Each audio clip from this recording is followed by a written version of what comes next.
It started on a rainy Thursday evening. I had just gotten off a long shift at work and was desperate to get home.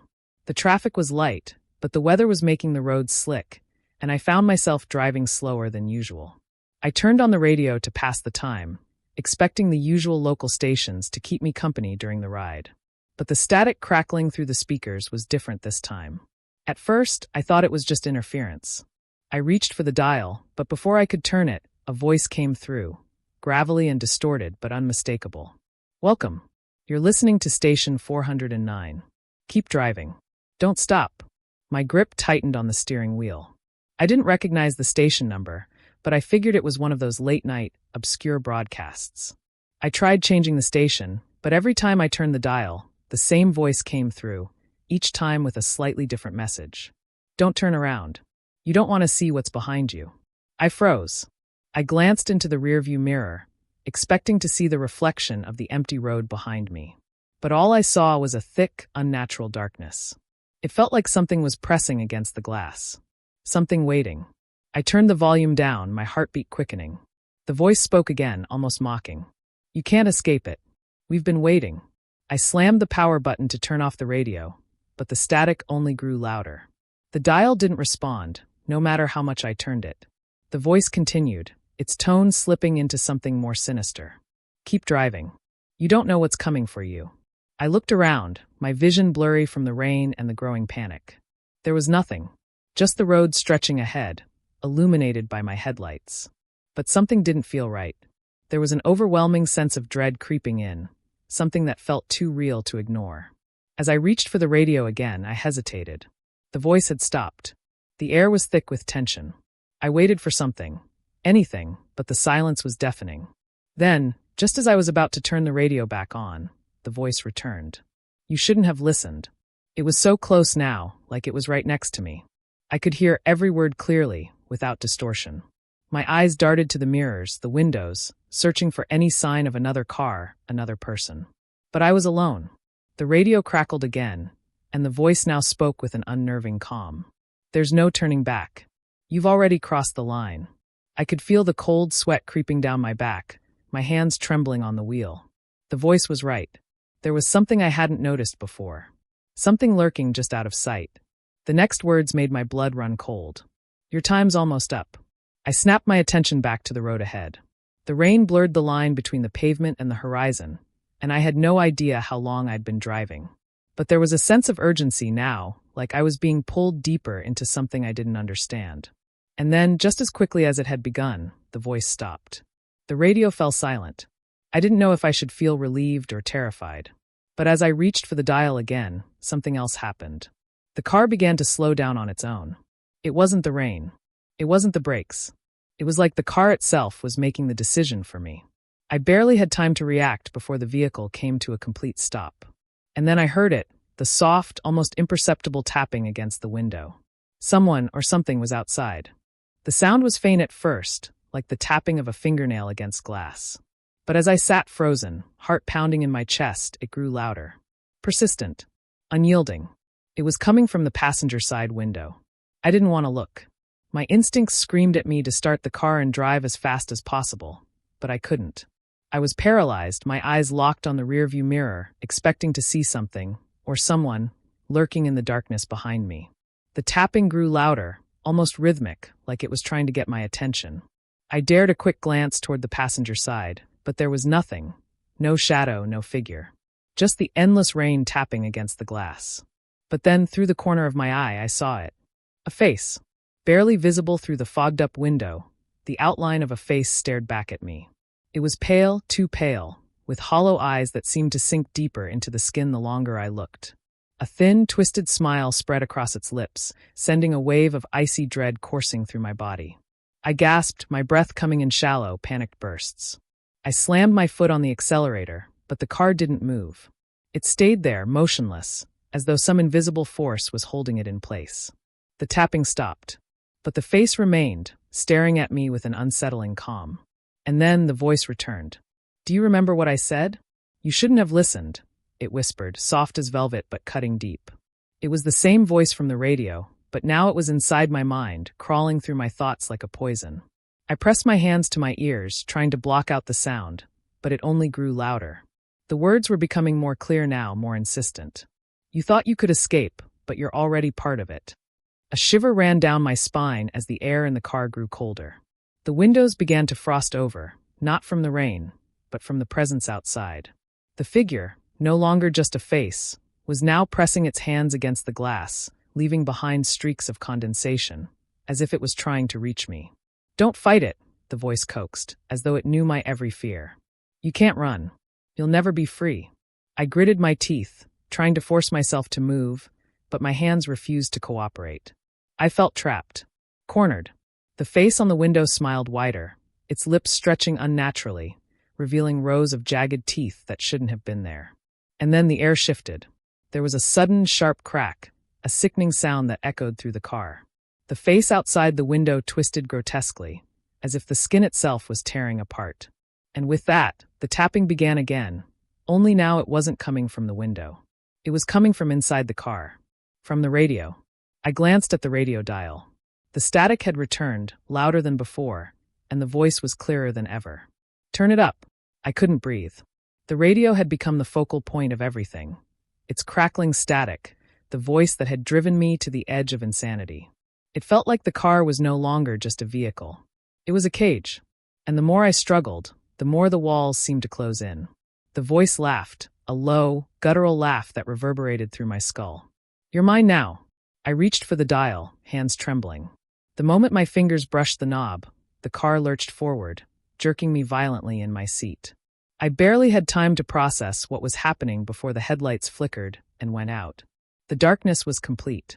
The voice had stopped. I was alone. But the presence, the thing outside, was still there, still watching. I could feel it. And as I sat there, in the suffocating silence, one last message came through the static, a whisper so soft it was almost drowned by the pounding of my heart. "Listen carefully. You can leave, if you choose right."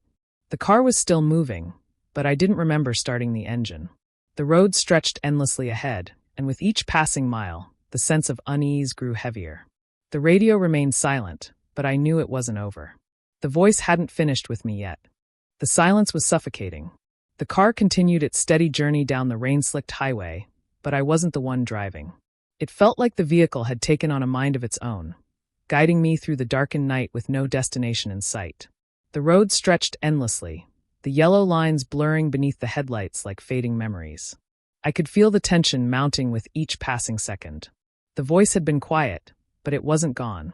I could still hear it in the back of my mind, lingering like a shadow, whispering faintly. "You can leave if you choose right." What did it mean? How could I make the right choice if I didn't even understand what was happening? The rain battered against the windshield, but it felt like the world outside had disappeared. There was nothing but darkness now, stretching infinitely in all directions. The road felt like it was leading me somewhere. But where? And why couldn't I turn around? I looked at the dashboard, desperately trying to understand what was going on. The car's speedometer was frozen at 50 miles per hour, as if time itself had stopped. The radio, though, was where my attention kept drifting. I hadn't noticed it before, but the dial had shifted. It was no longer tuned to static, it was on a new station. The numbers flashed across the screen. Station 667. I didn't know it, but the voice that followed was unmistakable. "Welcome back." It purred, too calm, too familiar. It was the same voice, but now there was an undertone of satisfaction. "You've made it this far, but don't fool yourself. You're not in control." I slammed my hand against the steering wheel in frustration. Why couldn't I just turn it off? But when I reached for the radio again, my hand stopped midair. The knob was locked in place, unmovable. Something held it there, like invisible hands clutching the dial, keeping it on the cursed station. "Listen closely," the voice continued, its tone now colder. "You're not driving anymore. You never were. This road, it's where you're meant to be. The only way out is through." The words wrapped around my mind like tendrils of darkness, choking out any remaining rational thought. I couldn't breathe, couldn't think clearly. I glanced at the side mirrors, half expecting to see something, someone, watching me from behind. But there was nothing, just the endless expanse of road and the relentless pouring rain. I turned to look at the passenger seat. Empty, but I felt watched. I could almost hear it, that subtle noise like breath just behind me. Something was there, something invisible, pressing in on me from all sides. And then I saw it. A figure, just a shadow, standing at the edge of the road. It was far off, barely visible in the fog and rain, but it was unmistakable. A person. Or at least, it looked like a person. My heart raced. I wanted to stop to get out of the car, but I couldn't. The road was leading me straight toward the figure, toward whatever nightmare awaited me. The voice in the radio spoke again, its words like a cold whisper in my ear. Don't stop. Keep going. It's not your turn yet. I pressed my foot harder on the gas, but the car slowed down on its own, as though the road itself was holding me back. The figure grew closer, and I could see now that it was wearing a hood, its face obscured by darkness. It stood perfectly still, unmoving, like a statue waiting for something. I couldn't tear my eyes away from it. The voice was growing louder, urging me forward. Don't make the mistake of stopping now. You've crossed the threshold. The road is yours now. A sense of dread washed over me as the figure drew nearer, its silhouette becoming clearer with each passing second. But just as I thought I'd collide with it, the car jerked violently to the side. The wheel spun out of my control, and for a moment, I was caught in a whirlpool of panic. I tried to regain control, but the wheel twisted in my hands, as if someone or something was steering it for me. The figure at the side of the road was gone now, vanished into the darkness. But the voice, it was still there. You're so close. The car veered sharply, taking a turn off the main road, down a path I didn't recognize. The trees on either side grew thicker, their gnarled branches clawing at the car's body, scraping against the windows like fingers reaching in. The radio crackled again, the voice now garbled and distant, but still unmistakably present. The end is coming. I glanced at the dashboard, only to find the numbers on the radio blinking erratically. The station numbers changed so fast I couldn't keep track of them. It was like the dial was spinning on its own, hopping between frequencies, each new station a place I couldn't name. Then the voice came again, clearer than before. Are you ready? I wanted to scream, to beg for it to stop, but the words wouldn't come. My throat was tight, suffocated by the overwhelming fear. And then the road ahead came to an abrupt end. The trees parted, revealing a cliff that dropped straight down into the abyss. The car lurched forward. The car screeched to a halt just inches from the cliff's edge, tires skidding against the wet dirt and gravel. My chest slammed into the seatbelt with a force that knocked the wind out of me. I sat frozen, heart pounding like a war drum, the front of the car teetering over an impossible drop into blackness that had no bottom. My fingers trembled on the steering wheel. The headlights reached only a few feet over the cliff, swallowed quickly by the void below. There was nothing, not even the reflection of rain or trees. It was like the earth simply ended. The radio was silent. For the first time since the nightmare began, there was no static, no voice, no eerie stations bleeding through the speakers. Just silence. I reached for the door handle, desperate to escape the car, to touch something real. My feet hit the muddy ground as I stumbled out into the downpour, gulping the cold air like it was my last breath. The sound of the rain against the trees was suddenly overwhelming, like the forest was alive and whispering in a language I couldn't understand. I turned back to look at the car. The headlights flickered. Then they went out, and the radio clicked on by itself. The same voice returned, but this time it wasn't alone. A chorus of distorted whispers flooded the air, speaking over one another in fractured sentences and broken sobs. But the original voice, calm and cruel, cut through them all like a knife. You left the road, but the road hasn't left you. Now you have to see. The ground beneath me rumbled faintly. I stumbled back toward the cliff's edge, peering once more into the bottomless dark. But now something was rising from it. A sound, deep and metallic, like an engine, but not one from this world. It vibrated through my bones. And then headlights. Far below. A second car. No, my car. It was a perfect reflection of mine. Same make, same model, same dent on the driver's side door. It hovered in the abyss like a ghost image, flickering like a memory trying to manifest. And inside, I saw me. Or rather, something that looked like me. But it wasn't right. Its eyes were wide open, glowing faintly white. Its mouth hung in a silent scream, unmoving, like it had been frozen in time. Its hands clutched the steering wheel as though glued there. And when its head turned slowly to face me, up here, standing on the edge, I saw it smile. That's when the voice on the radio shifted. No longer distant, no longer through static. It was behind me. You've met the echo, it whispered. Every traveler on this road leaves something behind. Some leave shadows. Others leave pieces of their soul. I spun around. There was no one there. But the car door creaked open again, unbidden. The interior light flickered on. And on the passenger seat was something I hadn't seen before. A small black box. Like a radio, but older. Worn. The kind you'd find in an antique shop run by someone who didn't have a name. Drawn in despite every instinct screaming at me to run, I stepped back inside the car. The rain muffled outside the instant the door shut, like I'd entered another realm. The black box crackled to life. A station tuned in. Channel 0. The voice came through one final time.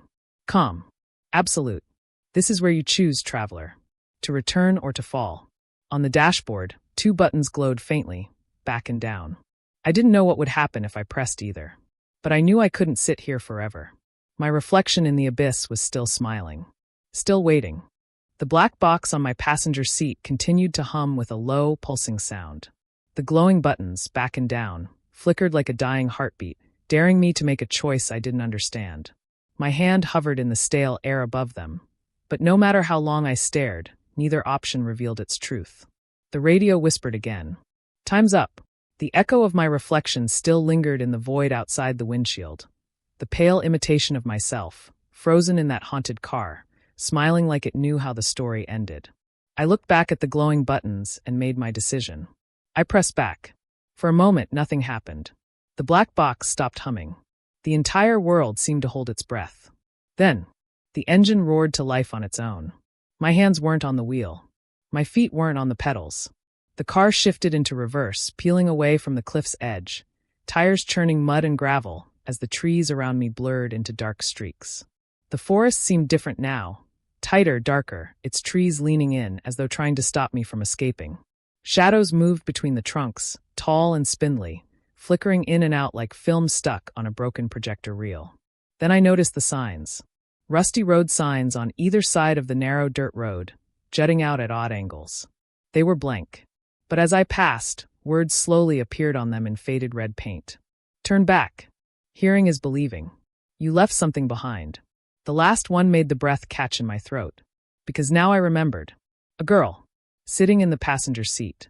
A car wrapped around a tree. My screams mixing with the sound of sirens. The silence of her body not moving. Amelia. She'd been with me. Before all of this.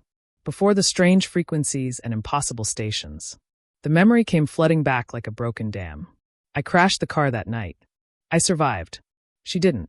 And ever since then, I'd started hearing the voices. On every road. Every drive. Every radio dial turned just slightly too far. They were trying to remind me. Or maybe punish me. The car shuddered to a stop on its own. The forest opened up, and I was back, on the same road I'd started, outside my house. Normal. Silent. My porch light was on. I sat in the driver's seat, frozen. The black box was gone. The radio played soft static, then tuned itself one final time. A familiar voice came through. Hers. It wasn't your fault, but you left me. Tears welled in my eyes. My hands trembled on the steering wheel. She continued. I'm not trapped anymore. But you have to let me go. Don't come back. Then silence. No static. No eerie hum. Just the sound of wind and crickets and a distant dog barking somewhere in the neighborhood. I stepped out of the car. The air was different, still heavy, but no longer suffocating. I walked up the driveway, turned once to look at the car. The reflection in the window was mine. Not smiling. Just me. I entered the house. Inside, everything was where it should be. Except one thing. On the kitchen counter, resting beside my car keys, was a cracked old photograph. One I hadn't seen in years. Me and Amelia. In the car. Smiling. On the back, written in her handwriting. Tune in again, and I'll be waiting.